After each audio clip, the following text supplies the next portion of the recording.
chances are, if you've never started investing as yet, I can guarantee you that the number one reason why you haven't started is because you have this fear of losing money, which makes sense. You don't want to put your money into something that you don't quite understand and then come out with less than what you had initially put in. So this video is going to be highlighting how to start investing if you're already not, and how to do so in a way that you can feel confident so that you are not scared of some of the negative outcomes that can come with investing in the stock market.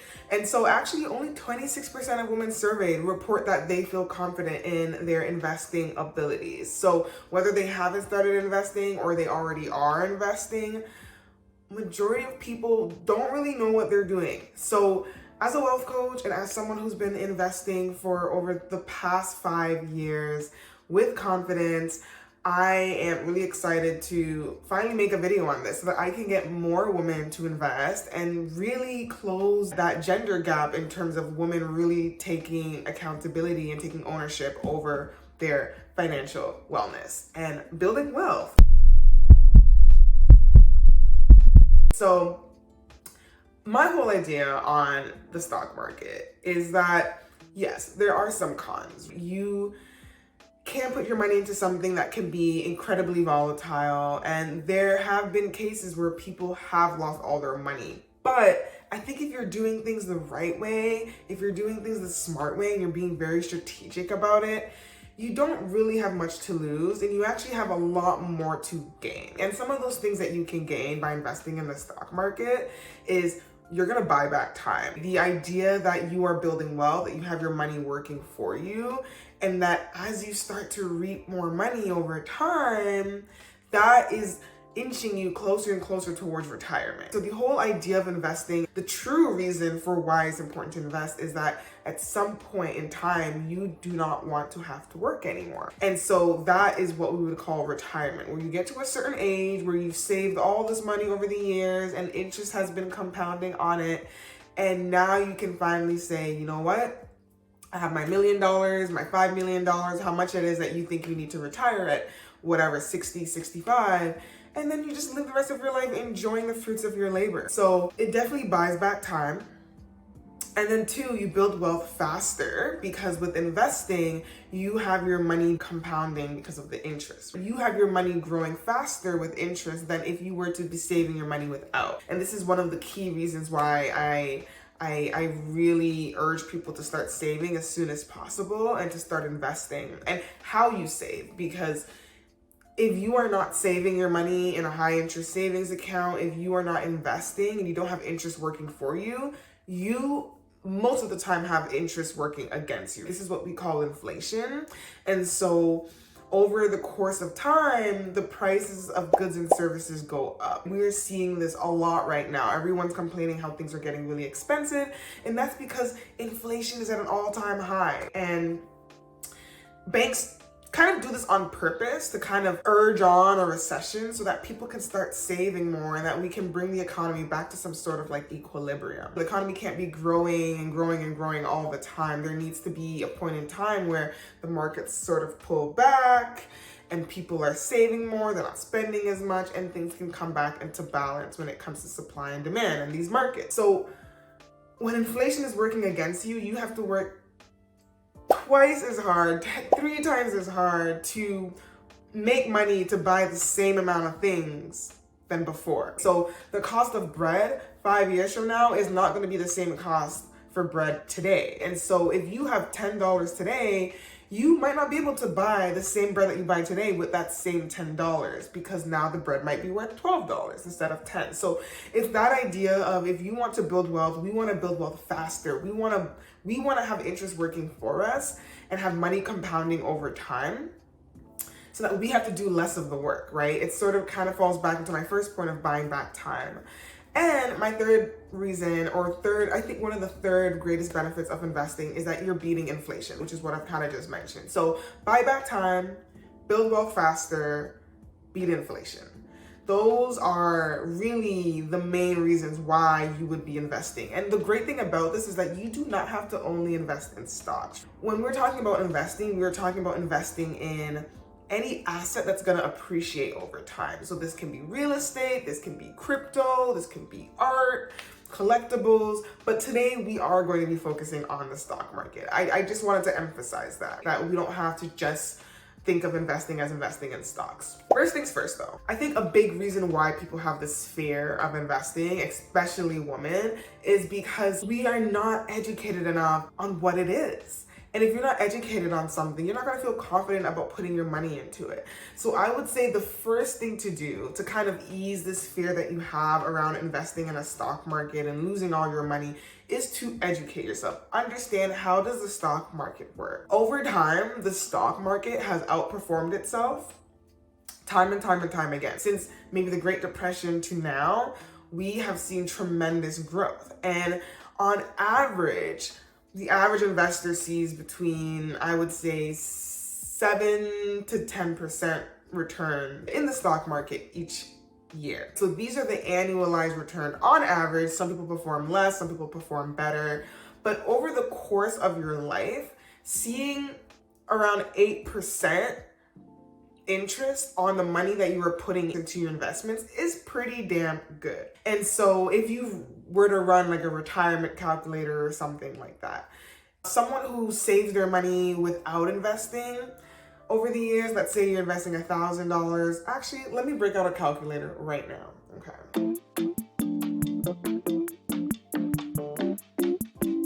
Okay, so this right here is my favorite calculator. So we're gonna put a starting amount. To say someone is just starting to invest, you have maybe about like $10,000 in your savings.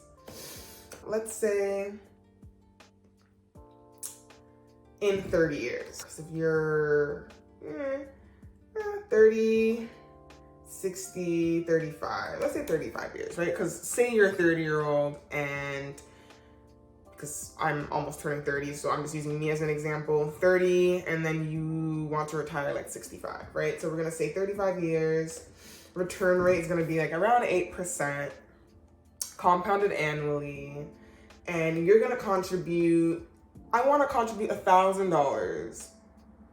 Let's just say 500 actually, let's be more reasonable. I wanna contribute every month. So let's see what happens, right? In 35 years, let's see how much money we're gonna have.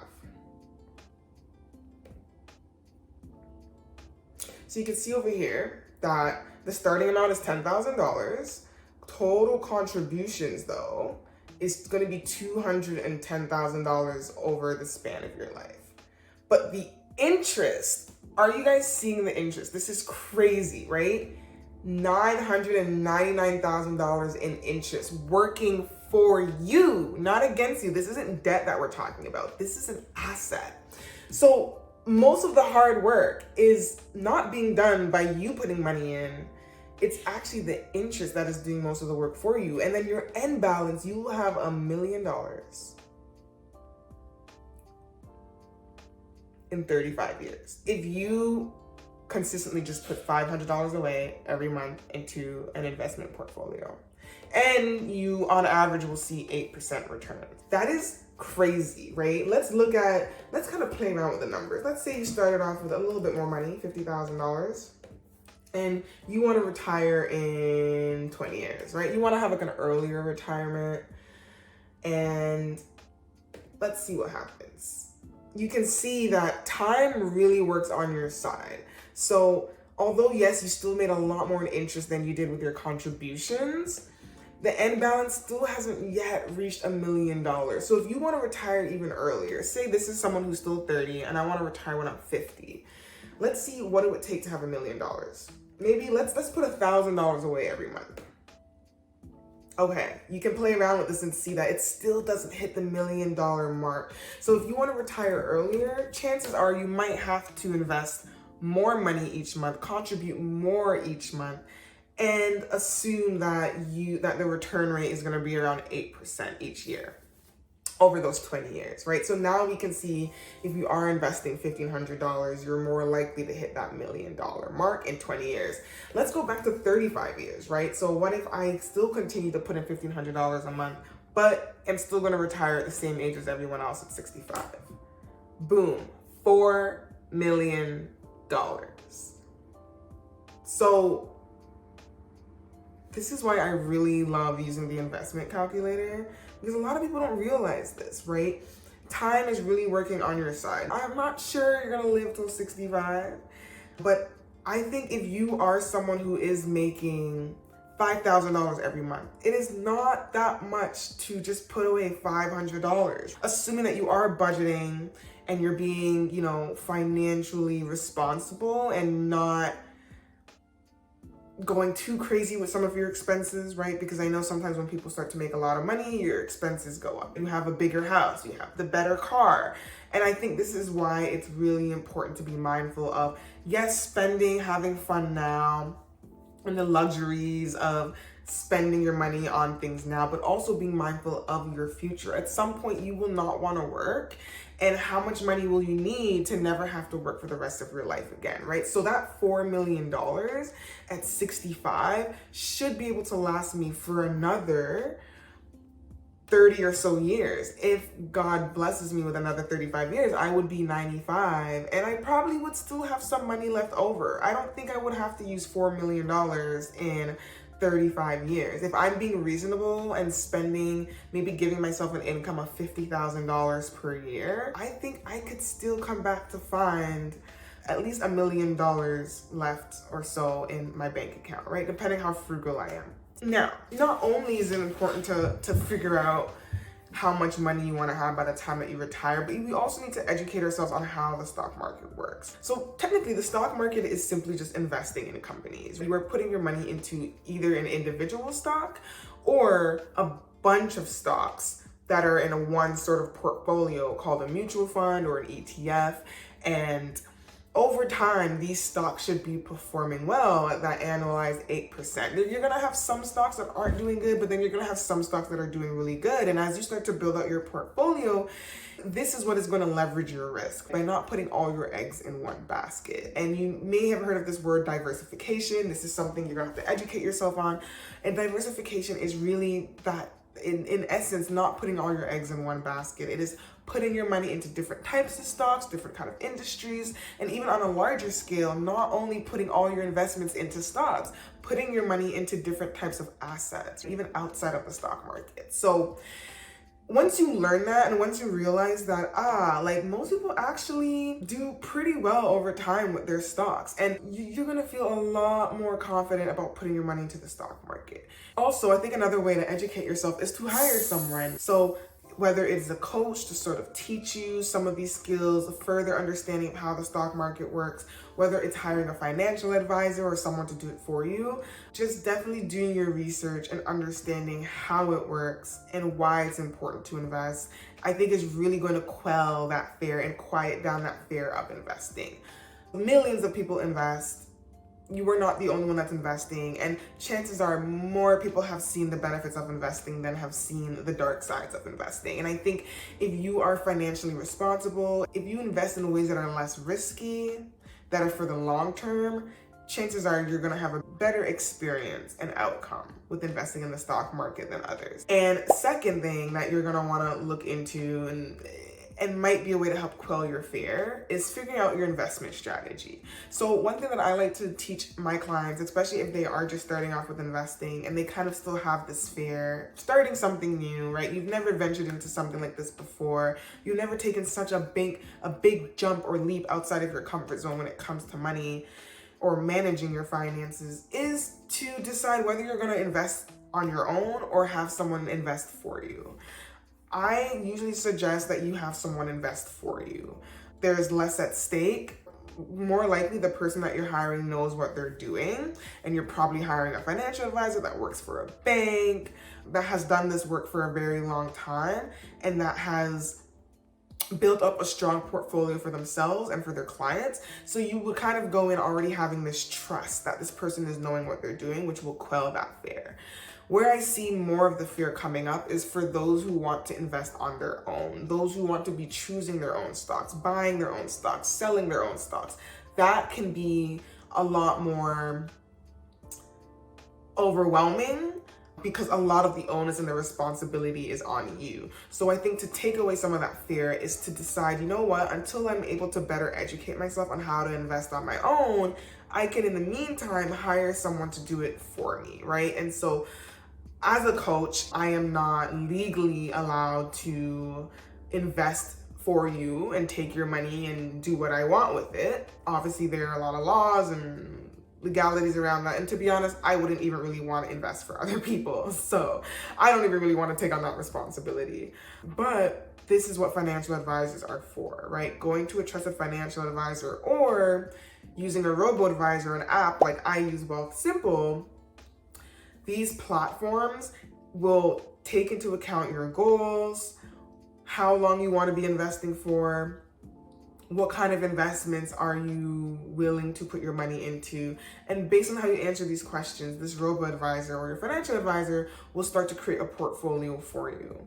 And they will be choosing the stocks for you. They will be choosing the different types of financial products that are going to make up your portfolio, and that hopefully over time, in the next 20, 30, 40 years, will have you see $1 million or more when you're ready to retire. So really decide on what your investment strategy is going to be. I suggest that you start off with a DFY, going the DFY route, the done for you route, and having someone do it for you. And as you start to gain confidence, as you start to better educate yourself on investing, how to choose a stock, how to buy and sell, and all those things, which is something that I could teach you as a coach and that I do in my long-term coaching program, that is when eventually you can start to take more ownership and sort of build out your own portfolio outside of the people that you have hired to do it for you. And I also want to stress that 95% of people that invest for themselves actually don't perform better than the market. So only 5% of DIY investors are actually more successful than if you had someone invest for you. So I highly suggest that even if you do want to invest on your own and you want to DIY it, that you're probably going to have better outcomes if you have a trusted advisor or a robo-advisor that is doing it for you. Please, please, please, please, please. It is fun sometimes to still, buy your own stock and have fun with putting your little money in other things like crypto and stuff like that too. But just really ensure you know what you're doing before you go all in. And I think having someone else do it for you while you test the waters is a great way to go at it, especially if you're someone that has a lot of fear about investing in the beginning. Then the third and my final point that I want to stress, if you are scared of losing money in the stock market, is to make sure that you're investing for the long term. I think a lot of people go into investing in the stock market to get rich quick. It's this idea that, oh, I'm gonna make millions of dollars, what's that movie called again? Like The Wolf of Wall Street. It's like that crazy fantasy idea of like, I'm gonna get rich quick and my whole life is completely gonna change within a year because I put all my savings in one company and it skyrockets in the next year and now I'm a millionaire. That is super, super, super, super, super, super rare. Super rare occurrence. There are some people that spend their time day trading and make good money from it. But like I said, it is very hard. 5% of those people are really successful. So most people aren't successful doing that.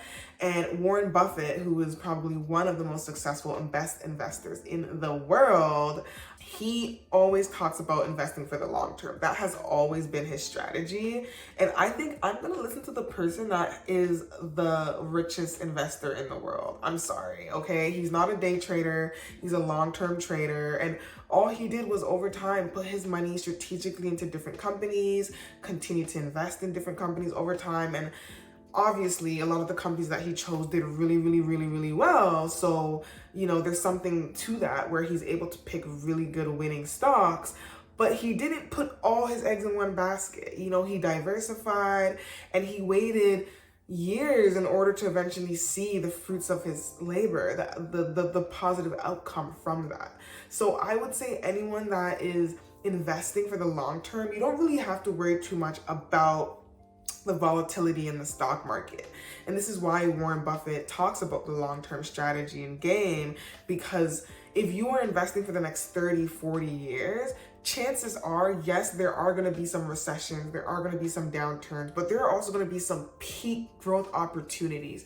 And it is in those peak growth opportunities and cycles where you might end up making some of the most money you ever will investing. And I think that's what people need to focus on.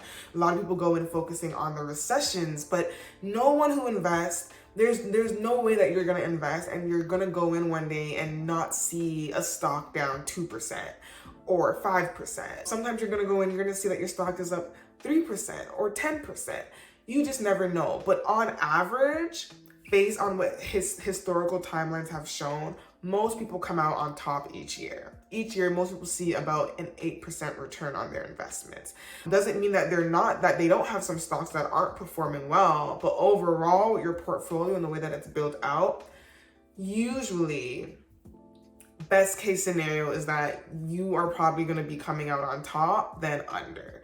And so I think that's something that we all need to be mindful of. If you're investing properly, if you have someone that's investing for you and they have a really good reputation and they've been doing it they don't necessarily have to be, handling their clients' finances for a long time, but they have a really good track record, or they work for a very reputable bank or firm or platform or hedge fund, whatever it may be, most likely they know what they're doing, and most likely you are in good hands and you are going to see positive returns. It doesn't mean every year you might see positive returns, because like I said, that 8% number is on average.